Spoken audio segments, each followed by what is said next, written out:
Aujourd'hui, c'est Isabelle avec vous pour sa recette de la pâte à pizza. Alors pour celle-ci, il vous faut 300 g de farine, 25 centilitres d'eau tiède pour commencer, une cuillère à café plus une demi-cuillère à café de sel, un couteau long qui est indispensable pour cette recette et vous allez voir pourquoi, et un paquet de levure boulangère. Si vous avez tout cela, vous êtes prêt à avoir une pâte à pizza. On y va. Alors, commençons notre pâte à pizza. D'abord, avec notre couteau, on va venir faire un puits dans lequel on va venir installer tranquillement notre levure de boulanger. Alors, si vous avez de la levure fraîche, c'est le même système, hein. Voilà. Donc, vous mettez votre levure de boulanger. Le sel, vous le laissez de côté. On n'en a pas besoin pour l'instant. Et là, vous venez rajouter un peu d'eau tiède. Et vous remuez avec votre couteau. Voilà. On va intégrer un peu de farine. Tout doucement. De façon à faire un pâton. Qu'on va laisser au milieu de notre farine. Hein, et qu'on va laisser reposer à peu près un quart d'heure, 20 minutes. Alors vous le mettez dans un endroit où il n'y a pas trop de courant d'air, par exemple dans un four, c'est très bien. Et dans un quart d'heure, 20 minutes, on reviendra voir notre pâton. On se retrouve après 20 minutes. Voilà, vous voyez, ça fait des petites bulles. C'est assez vivant tout ça, hein, parce que la levure, c'est vivant. Donc là, maintenant, qu'est-ce qu'on va faire? On va juste continuer à mélanger. Ah, attention, on n'oublie pas de rajouter son petit sel, là, du coup. Hein. Voilà, tac. Voilà, on sale bien. Une fois qu'on a bien salé, on continue à mélanger tout doucement avec le couteau.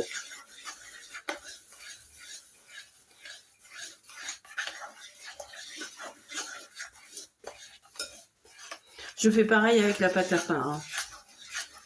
C'est exactement le même système.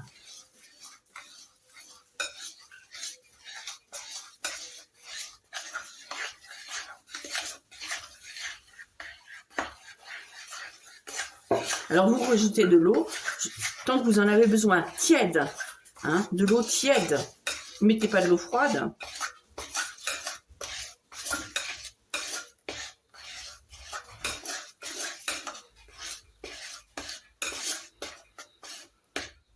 Alors l'avantage du couteau, c'est qu'on peut bien mélanger la pâte. Bien mieux que si on la mélangeait avec une spatule ou je ne sais quoi. On mélange bien la pâte. Voilà. Et une fois que votre pâte, elle est comme ça, là, elle tourne un peu sur elle-même. Hein, vous pouvez continuer à mélanger un pour couteau. Ça permet de faire rentrer un peu d'air. Voilà.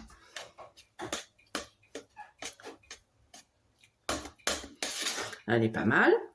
On vient rajouter un tout petit peu de farine. Voilà. On va enlever notre couteau. Et là, on va venir mettre notre petite pâte à nous. Alors, je rajoute un peu de farine pour pas que ça me colle aux mains. Hein. Voilà. Voilà, vous voyez, regardez. Est-ce que ça, c'est pas simple? Est-ce que ça, c'est pas simple? Ça nous a pas pris 3 heures. Alors là, vous la travaillez un petit peu. Vous la travaillez 5, 6 minutes, 10 minutes, enfin, pas trop. Mais rajoutez pas trop de farine. Hein. Il faut juste que ça colle pas trop à la main, parce que c'est désagréable, et puis que bon, c'est pas pratique. Après, on en a partout, sauf là où il faut. Et puis, une fois que vous avez ça, voilà. Point trop. Vaut mieux se mettre les doigts dans la farine si c'est vos doigts qui collent, plutôt que d'en rajouter trop sur la pâte. Voilà, vous la tournez, vous la retournez. Je sais pas, quand je fais du pain ou que je fais de la pizza, j'ai toujours l'impression d'être la femme du boulanger. Enfin, le boulanger plutôt, toute la femme du boulanger. Bon, alors je vous laisse. Alors vous la malaxez encore pendant 5 minutes. Et puis après, vous la mettez à reposer. Alors mettez un torchon humide dessus et mettez-la dans un endroit où il n'y a pas de courant d'air. Elle va lever. Et après, on va pouvoir l'étaler pour faire notre pizza. À tout de suite. Voilà, vous pouvez voir que notre pâte, elle a bien gonflé. Maintenant, on va la dégazer un peu. Alors, dégazer, ça veut dire que on va la retravailler un peu. On va la retravailler. On va la retravailler légèrement. Voilà. Je mets de la farine, c'est plutôt pour pas que ça me colle aux mains, plutôt que parce que ma pâte a besoin de farine. Là, je pense que... Voilà. On va dégazer légèrement. Dégazer, hein, ça veut bien dire ce que ça veut dire. Hein. Ça veut dire que on enlève le gaz qu'elle a pu prendre pour monter. Hop là. On se retrouve avec une belle patoune. Regardez comme elle est jolie, elle est belle. Hein. Et là, je vous dis, je la fais pour ce plat-là. Attention, n'ayez pas peur. C'est mon plat de four. Voilà, elle va faire cette grandeur-là. Alors, n'ayez pas peur. Je sais pas ce que c'est ça. N'ayez pas peur. N'ayez pas peur. Alors, ce qu'il y a avec les pâtes qui a de la levure, en général, comme ça, de boulanger, elles reviennent souvent sur elles-mêmes. C'est pas grave, on a le temps. Enfin, si vous faites une pizza, c'est que vous avez le temps. Hein. Parce que faites-la la veille, si vous voulez, et faites-la cuire que... non, pas la veille, parce que la veille, elle sera moins bonne que le jour même. Ça, c'est pas... Non, c'est pas un bon conseil, Isabelle. Voilà. Alors, je vous retrouve quand j'ai étalé toute ma pâte. Alors, une fois qu'on a roulé notre pâte et qu'on l'a mis dans notre plat, on va la laisser encore reposer pendant un quart d'heure. Et puis après, on viendra rajouter notre garniture. Là, on est prêt à mettre d'abord notre sauce tomate.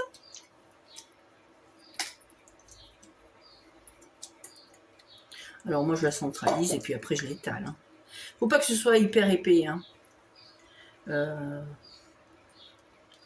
C'est comme tout, il faut que ce soit bien proportionné.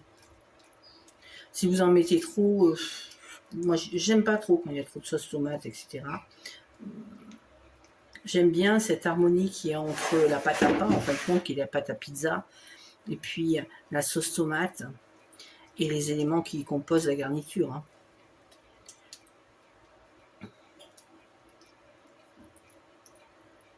Moi je dis c'est pas avoir des produits chers. Produits chers naturellement, ça apporte sûrement un plus.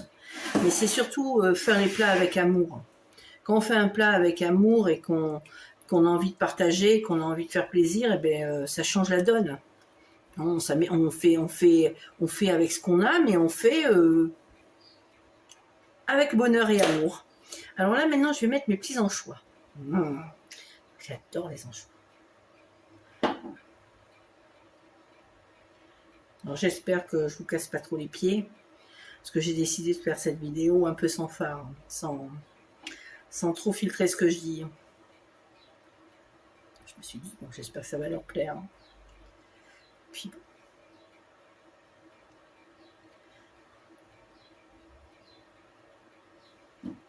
Alors vous les mettez comme vous voulez, hein. Si vous avez du jambon, vous mettez du jambon. Si vous avez du chorizo, vous mettez du chorizo. Si vous aimez les poivrons grillés, vous les grillez un peu à l'avance. Et vous les mettez dessus. Si vous avez la chance d'avoir un potager, il y a toujours des plantes qui vont très bien avec des légumes qui vont très bien avec la pizza, quoi. Donc bon, voilà. Là, je vais venir placer mes petits chorizo. Alors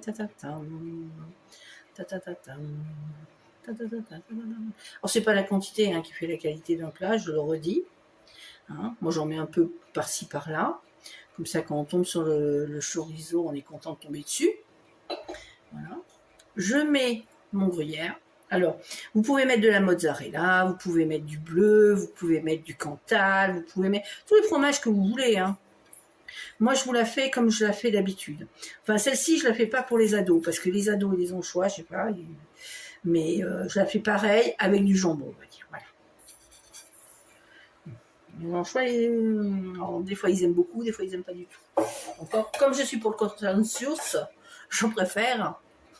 Hein, je préfère tabler. C'est comme les olives noires. Des fois, il y en a qui les aiment, des fois, d'autres qui les aiment pas. Il y a des olives vertes si vous aimez les olives vertes. Hein. J'ai jamais goûté la pizza aux olives vertes d'ailleurs. Je trouve que ça va tellement bien avec la couleur de la tomate, les olives noires, et puis c'est tellement bon.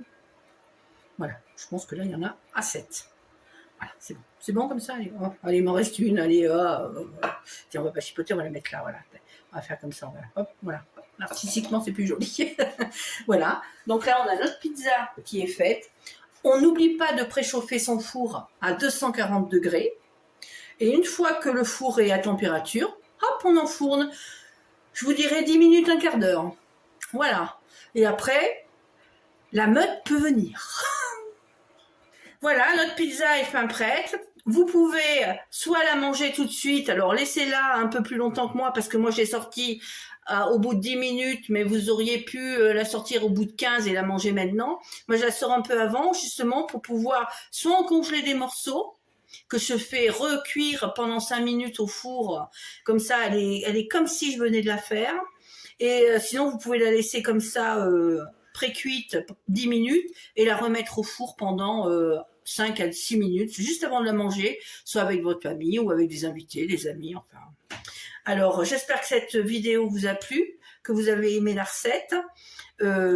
Surtout, n'oubliez pas de liker, de partager et de papoter, parce que Christelle et moi, on adore ça. Et on vous dit à bientôt.